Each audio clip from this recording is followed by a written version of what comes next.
Bayangkan, sebuah perusahaan yang awalnya hanya proyek kampus, kini menjelma jadi raksasa teknologi yang menguasai hampir setiap aspek hidup kita. Dari mesin pencari sederhana, sampai sistem operasi ponsel yang ada di genggaman kita setiap hari. Inilah kisah Alphabet Inc. yang lebih kita kenal sebagai Google.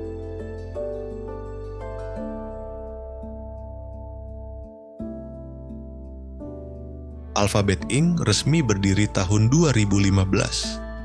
Tapi jangan salah, itu bukan benar-benar perusahaan baru. Alphabet hanyalah payung besar dari Google yang sudah lebih dulu lahir tahun 1998 berkat dua mahasiswa jenius Stanford, Larry Page dan Sergey Brin. Mereka tumbuh di era internet, berbeda dengan Apple dan Microsoft yang sudah mapan. Saat Apple tengah krisis dan Microsoft menguasai dunia, Google datang membawa ide segar, mesin pencari.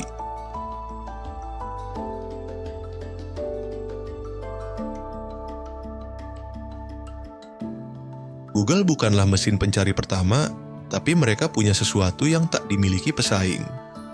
Model bisnis yang jelas. Mereka tahu bagaimana menghasilkan uang dari pencarian. Dengan semangat "Don't be evil", Page dan Brin menantang dominasi Microsoft yang kala itu dianggap sebagai sang iblis. Karena monopoli sistem operasi Google pun masuk ke celah-celah bisnis yang tak dipahami raksasa konvensional.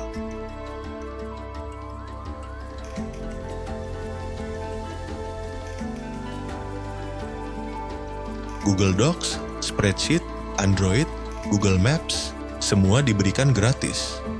Tapi jangan salah, semua itu bukan sekadar kebaikan hati. Strategi ini membuat Google semakin dominan. Mesin pencari mereka jadi tak tergantikan, hingga akhirnya kata googling masuk ke bahasa sehari-hari. Di Indonesia, istilah "tanyakan saja ke Mbah Google" jadi populer. Android pun merajai 86% pasar ponsel. Google bukan lagi sekadar perusahaan, tapi bagian dari kehidupan kita.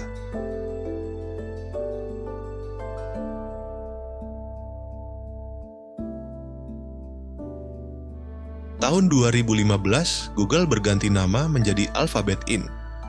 Tujuannya, menyatukan berbagai bisnis yang tak selalu sejalan dengan inti mesin pencari. Namun, mesin pencari tetap jadi sumber utama pendapatan, lewat iklan bernilai fantastis. Alphabet menutup tahun itu dengan valuasi 367,6 miliar dolar Amerika Serikat. Sebuah angka yang menegaskan. Mereka bukan hanya raksasa teknologi, tapi juga raksasa bisnis.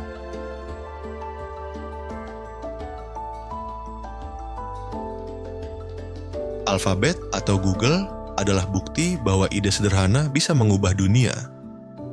Dari proyek kampus menjadi perusahaan bernilai ratusan miliar dolar. Dan hari ini hampir setiap klik, setiap pencarian, setiap peta yang kita buka, semuanya mengingatkan kita pada satu hal. Betapa besar pengaruh Google dalam hidup kita.